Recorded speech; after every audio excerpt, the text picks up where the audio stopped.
सतगुरुदेव की जय। वीडियो को लाइक और शेयर जरूर करें, चैनल को सब्सक्राइब जरूर करें। पछाड़ खाखा रोएगी ये आत्मा जब तू चलेगी अकेली। कहते टक्कर मार मार के डकरा डकरा कर रोती है ये आत्मा जब यम के दूत इसको घसीट कर ले जा रहे होते। इसका सारा कुछ यहीं रह जाता है जो सारे जीवन में इसने जोड़ा था, जिसको ये अपना माने हुए था। तो परमात्मा याद दिलाते हैं कि काया तेरी है नहीं, ये माया कहां से हो। और चरण कमल में ध्यान रखो, इन दोनों को खो। जब तेरा बॉडी नहीं है, बोले आत्मा, तेरा शरीर ही तेरा नहीं है, ये कोठी बंगले कार और ये बैंक बैलेंस बनाने लग रहा बोंदू, ये तेरे कैसे हो सकते हैं? तेरा क्या है? तेरा है भक्ति जो सीमेंट तू कर रहा है, और तेरा है जो हाथ से छोड़ दिया, दान कर दिया। दान भी कहते हैं सुपात्र को करे, गलत स्थान पर किया हुआ दान भी व्यर्थ होता है। गुरु बिन माला फेरते, गुरु बिन देते दान, गुरु बिन दोनों निष्फल हैं, चाहे पूछो वेद पुराण। परमात्मा कहते हैं चिड़ी चोंच भर ले गई, नदी न गट्यो नीर, दान दिए धन घटे नहीं, न्यू कह रहे साहिब कबीर। देते को हर देत है जहां तहां से आन, अण देवा मांगत फिरो फिर साहिब सुने ना कान। परमात्मा कहते हैं धर्म तो दसके नहीं, ये दसके तीनों लोग, खैरायत में खैर है भाई कीजिए आतंपोख। तो मनुष्य जीवन के आपके साथ जो मनुष्य जीवन में संग्रह करोगे, ये धन है जो आपका आपके साथ जाओगा। कबीर सब जग निर्धना, धनवंता ना कोई, धनवंता सो जानियो जिस पर राम नाम धन होवे। कि सारा संसार निर्धन है, जिसके पास सत्य भक्ति जो राम का नाम का धन है, यानी सच्चे मंत्रों की कमाई जो है राम नाम का धन होता है,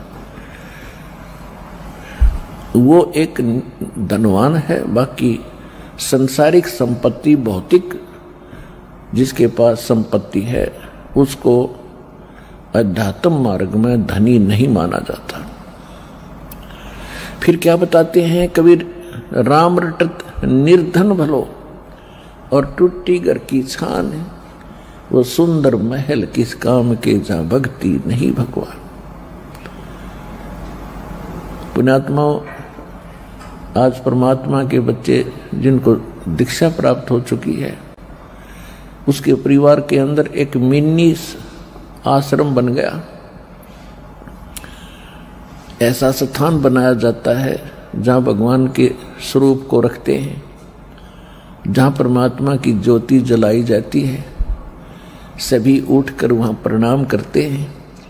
सुबह और शाम दोपहर को भगवान की चर्चा चलती है, रामायणी होती है, आरती होती है, सुबह के नित्यनेम होते हैं। फिर दिन में जब भी टाइम लगता है, कोई मंत्र कर रहा है, कोई सिमरन सतनाम का कर रहा है, तो कितना माहौल बदल गया। ना उसमें बकवाद बतलाना हो, वो नो बोला, वो नो बोला, उसका नाश होगा, उनका ऐसे नुकसान होने वाला है, वो ऐसे गलती करते हैं। तो इस तरह की बकवादें बतला के उस घर के अंदर हम ये कुविचार छोड़ देते थे। फिर वो कुविचार हमारे मस्तिष्क में टकराते रहते थे, हमें डिस्टर्ब रखते थे, शांति नहीं होने देते हैं। और जब परमात्मा की महिमा और अमृतवाणी जब स्टार्ट होती है, तो कुविचार ऊपर चले जाते हैं और सुविचार उस घर में धीरे धीरे स्थापित होने लग जाते हैं। फिर घर में शांति शुरू हो जाती है। ये तरीका है। अब कहीं भी परमात्मा की चर्चा नहीं, सुबह उठते या तो न्यूज़पेपर पढ़ देंगे जिनमें कोरी झूठ बकवाद भर रखी होती है, समाचार पत्र, या टीवी चलाएंगे, समाचार सुन लेते हैं, सारा दिन बकवाद गड़े, या फिर फिल्म देखेंगे तो जब तक प्राणी के पूर्व जन्म के शुभ संस्कार चलते हैं तब तक वो कुछ भी करता रहे, और सपने में भी भगवान याद ना करो, उसको सारे सुख मिल रहे होते हैं।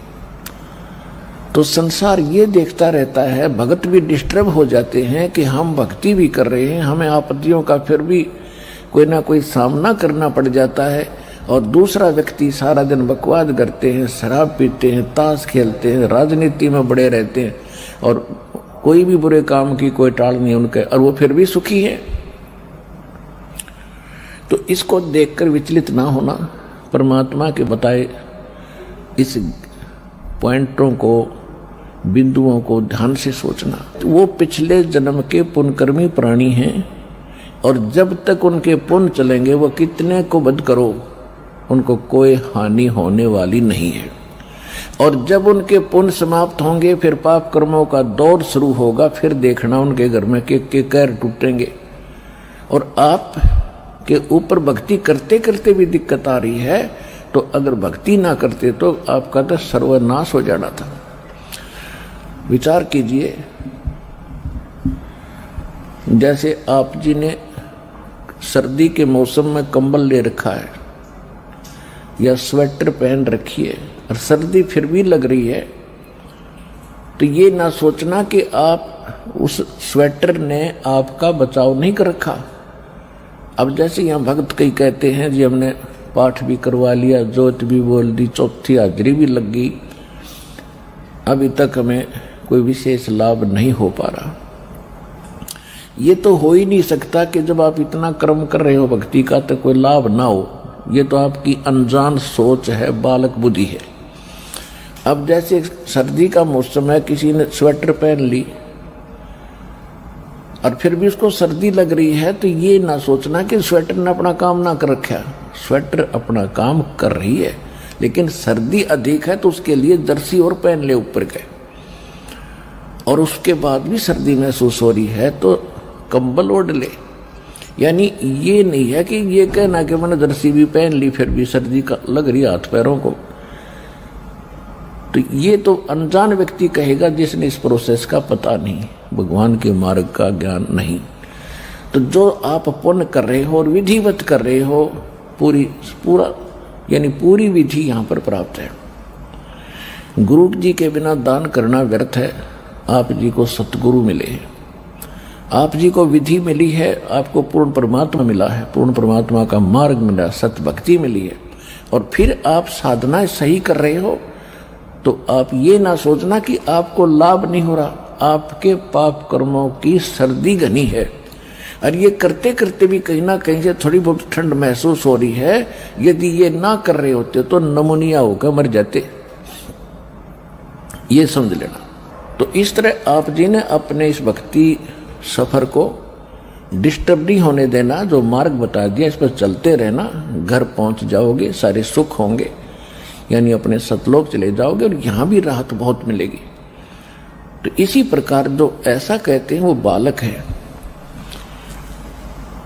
और फिर ये सोचे कि हम भक्ति भी कर रहे हैं, दूसरा कुछ भी नहीं करता, उसके ठाठ हो रहे हैं, तो वो भी आप इस ज्ञान से सोचना कि जब बैटरी किसी ने चार्ज कर रखी है इन्वर्टर की, और आगे चार्जर है नहीं उनके पास, लाइट कनेक्शन नहीं है, फिर भी उनके पंखे चल रहे हैं, बल्ब भी जग रहे हैं, तो इससे अंडरस्टूड है, अनजान से अनजान व्यक्ति आजकल समझ सकता है कि वो बैटरी कितने दिन चलेगी। एक दिन एंड होगा और फिर अंधेरे में बैठेंगे वे, गर्मी में मरेंगे। इसी प्रकार जब तक पुण्य कर्मों की बैटरी चार्ज है पूर्व जन्म की, तब तक वो आपको सुखी दिखाई देते हैं, चाहे कितने खोटे खोदो, और आप अच्छे भी कर रहे हो और फिर भी महसूस करते हो हम दुखी। आप दुखी नहीं हो, आपके ऊपर तो ना जाने के कैर टूटना था, भगवान ने आपकी रक्षा कर रखी है। तो इस करके संसार की तरफ ना देख करके परमात्मा के इस ज्ञान को आधार बना के इस भक्ति मार्ग पे चलना। राम रटत कोड़ी भलो, चू चू पड़े जो चाम, ये सुंदर शरीर किस काम का, जा मुख नाही नाम। कहते हैं चाहे कितना बीमार व्यक्ति हो, रोगी हो, कोट भी लगा हो, यदि वो भक्ति करता है, सत्य भक्ति करता है, तो उसका रोग भी ठीक होगा, उसको मोक्ष भी मिलेगा। और जो सुंदर शरीर है, सारा दिन इसे के अपने देख रेख में इसी के गर्व करते हैं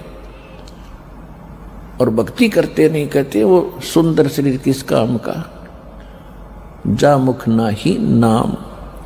फिर कहते राम रटत कन्या भली और साकट बलो न पूत, बकरी के गल में गलथड़ा जिसमें दूध न मूत। क्योंकि हमारे समाज में पुत्र को ज्यादा महत्व दिया जाता रहा है बिना ज्ञान के। वैसे पुत्र और पुत्री में हमें कोई भेद नहीं होना चाहिए, सब परमात्मा की आत्माएं हैं, अपने अपने संस्कार सब साथ लेकर आते हैं। फिर भी उस समय जो परमात्मा ये ज्ञान दिया करते थे कबीर भगवान, तो उस समय क्या कहा करते कि बेटी सत्संग में नहीं जाएगी, बेटे बेशक चले जाओ। लेकिन रिवाज तो थी नहीं भक्ति की, वैसे को दुख में वैसे कोई साधु संत के पास चले जाते थे झाड़ा जूड़ा लवाने के लिए। फिर भी परमात्मा याद दिलाते हैं कि राम रटत कन्या भली, भक्ति अगर बेटी कर रही है उस बेटे से 100 गुना अच्छी है जो भक्ति नहीं करता। वो बेटा कैसा है, जैसे बकरी के गल में एक थन जैसी खाल लटका करे, थन जैसी। तो परमात्मा कहते हैं वो तो व्यर्थ का बोझ है उसके गल में बकरी के, वो किससे काम की कोनी वो खाल, ना दूध ना मूत, यानी किससे काम नहीं आती वह। इसी प्रकार वो बच्चा जो भक्ति नहीं करता वो माता पिता के गल में वो गलथना है। और वो कन्या जो भक्ति करती है वो बेटा तो माता पिता पर भार बनेगा, क्योंकि जो भक्ति नहीं करता उस पर आपदाएं आएंगी, आपत्ति आएंगी, तो माँ बाप साथ दुखी होते हैं, जब पुत्र दुखी होता है तो वो डिस्टरबेंस करेगा आपकी भक्ति में भी और दुखी भी रहेगा, दुखी रखेगा। और जो बेटी भक्ति करती है उसके साथ भगवान होगा, उसके संस्कार में कोई पाप कर्म का दंड भी आवेगा, उसने भी भगवान रक्षा करेगा। और जिस परिवार में वह बेटी जाएगी उस परिवार को भी सुधारेगी, उसमें भी भगवान वहाँ साथ रहेगा, भक्ति प्रवेश करेगी, तो वह बेटी सदा सुखी रहेगी, बेटी सुखी रहेगी, तो माता पिता की आत्मा भी शांत रहेगी। तो परमात्मा कहते हैं राम रटत कन्या भली, और साकट जो भक्ति करे न करण दे उसको साकट कहते हैं। वो साकट भला न पूत, जैसे बकरी के गल में गलथना जिसमें दूध न मूत। वो किससे काम का नहीं वो बेटा जो भक्ति नहीं करता। परमात्मा कहते हैं जिव्या तो वाहे भली, जो रटे हरि नाम, नहीं तो काट के फेंक दियो, ये मुख में बलो न चाम। इस जिह्वा का कितना योगदान है हमारे लिए, यानी खारा मीठा चाखे, खाना खाने में सहयोग देती है। तो परमात्मा कहते हैं यदि इस जुबान से, इस जिह्वा से परमात्मा का नाम और परमात्मा की महिमा नहीं बोली जाती, तो इससे अच्छा तो इसने निकाल कर काट कर फेंक दे वो बढ़िया, क्योंकि मुख को सबसे पवित्र अंग माना जाता है। और ऐसे पवित्र अंग में कहते इस चाम की कति जरूरत नहीं जीभ की। अपने आत्मा ये सोच लेना परमात्मा क्या संकेत कर रहे हैं कि मनुष्य जीवन कितना कीमती है और इसमें भगवान की भक्ति कितनी आवश्यक है। यदि भक्ति नहीं करता तो इस जुबान से कोई तगड़ा है, ताकतवर है, गरीब को कोई ऐसा वचन कुवचन बोल देगा उसकी आत्मा रोती रहेगी, क्योंकि उसका संघर्ष तो कर नहीं सकता, ताकतवर है, तो उसकी आत्मा दुखा दी उस जीव रूपी तलवार ने उसका अटैक कर दिया। या किसी की निंदा करके लड़ाई करवाओगा, या किसी की गलत गवाही देकर पाप का भागी बनेगा। तो कहते इससे अच्छा तो भगवान या जीव कट जा, जो भक्ति नहीं करते तो भी कुछ पाप से बचे रहेंगे। तो इससे समझना भगवान हमें क्या संदेश देना चाहते हैं। परमेश्वर स्वयं आकर ही यथार्थ ज्ञान अपनी प्यारी आत्माओं को कराते हैं, क्योंकि यहां पर दो पावर हैं, दो शक्ति हैं। एक तो यह सरपुरुष जिसको ज्योत स्वरूपी निरंजन काल कहते हैं, इसको ब्रह्म भी कहते हैं। और आज तक इन ऋषियों ने ब्रह्म का ही ज्ञान है, ब्रह्म से ऊपर इनको कोई पता नहीं था। और ये ब्रह्म कौन है? ये काल है, 21 ब्रह्मांड का स्वामी है। इसको श्राप लगा हुआ है 1 लाख मानव शरीरधारी प्राणियों का नित आहार करने का, जिस कारण से इसने यहां सबको मिसगाइड करके रोका हुआ है, मूर्ख बना रखा है, सत्य से अपरिचित कर रखा है, भगवान का नामो निशान मिटा रखा है और सब कुछ भगवान बना दिया। कहीं 2 ईंट लगाकर कोई बना रखा स्थान, वो भी भगवान मत्था टेको। कहीं मूर्ति बना रखी है, वो भी भगवान, और ये देवता भी भगवान, ये स्वयं भी भगवान। इनमें से कोई सा भी परमात्मा नहीं है। 21 ब्रह्मांड के अंदर जितने देव हैं ये परमात्मा नहीं है। पुण्यात्माओं, यही तो काम बिगड़ा पड़ा था कि हमने भक्ति मार्ग का कै ख भी पता नहीं, कै ख इंक्लूडिंग ब्रह्मा विष्णु महेश, ब्रह्मा विष्णु महेश को भी, और ऋषि में ऋषि जो सतयुग से लेकर आज तक जितने ऋषि हुए हैं, जिनको हम बड़े पहुंचे हुए माना करते, इनको भक्ति मार्ग का कै ख पता नहीं। और जिसी कारण से आज हम इतने अंधेरे में पड़े हुए हैं कि सत्य ज्ञान को सुनने के लिए हमारे पास वो हिम्मत नहीं कि हम सच्ची सुन लें, जिसके कारण विरोध हो जाता है। हम नहीं सुनते, झूठ बोलता है, और झूठ को सत्य मान ली। एक कहावत है कि एक झूठ को 100 बार बता दिया जाना, वह सच्ची बन जाती है, सच्ची दिखने लग जाती है। और जब सत्य सामने आती है तो वो झूठी ही सत्य आगे अड़ जाती है। तो इस काल ने ऐसा जुल्म कर रखा है कि भक्ति मार्ग का नामो निशान मिटा दिया। अब भक्ति कौन से भगवान की करे? ये परमात्मा नहीं, बताओ। और हम इनको सुप्रीम पावर माने बैठे थे, ब्रह्मा जी, विष्णु जी, शिव जी। ब्रह्मा जी की तो पूजा करते नहीं थे, लेकिन आदर की दृष्टि से इसको समांतर देखते थे, किसके? विष्णु और शंकर जी के। इनसे ऊपर ही पता नहीं था। इससे ऊपर ऋषि, एक आधा कोई ऋषि कहता था ब्रह्म शक्ति है। वो कैसा है? वो निराकार है, उसका ओम नाम है।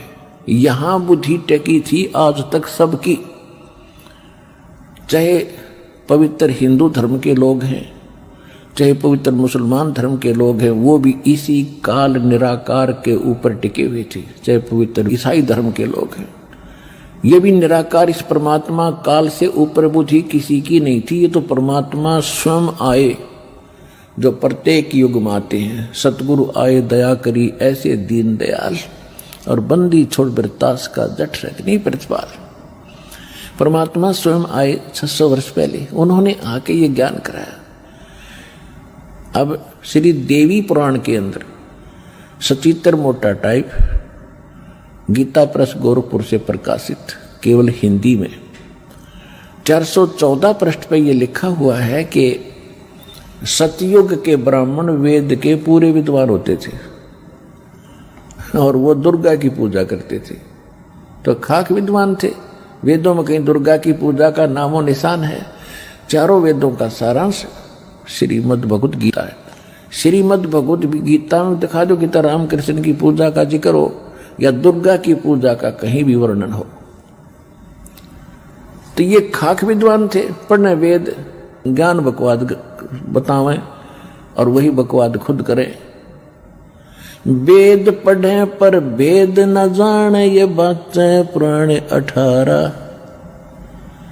ये पत्थर की पूजा करेंगे, भूल गए सृजनहारा।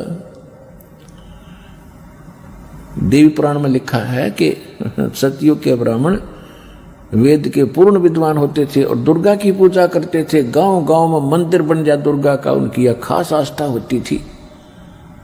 तो मूर्ति पूजा का लठी डन गढ़वा रखा है नकलिया ने। वेद पढ़े और बकवाद अपनी गढ़िया करते, अपना दंत कथा लोकवेद बना के वो काल के जाल में सबको फंसा रखा था। अब श्रीमद् भगवत गीता अध्याय नंबर 15 के श्लोक नंबर 16 और 17 में कति निर्णय कर दिया क्षर पुरुष और अक्षर पुरुष। दो पुरुष है, पुरुष माने प्रभु, भगवान, मालिक। क्षर पुरुष इसको ब्रह्म को कहते हैं, ज्योत निरंजन काल को कहते हैं, जो ब्रह्मा विष्णु महेश का पिता और दुर्गा का पति है। 21 ब्रह्मांड का मालिक है, 21 ब्रह्मांड का स्वामी है, पुरुष है। और दूसरा अक्षर पुरुष, ये 7 संग ब्रह्मांड का स्वामी है। इतना ही मालिक है, इतना ही पुरुष है, इतना ही भगवान है। और इनके दोनों के लोक में ये स्वयं भी जितने प्राणी हैं ये सब नाशवान है। जीवात्मा किसी की नहीं मरती, कुत्ते के देखी भी नहीं मरती, हो तो विषय अलग है। फिर उसमें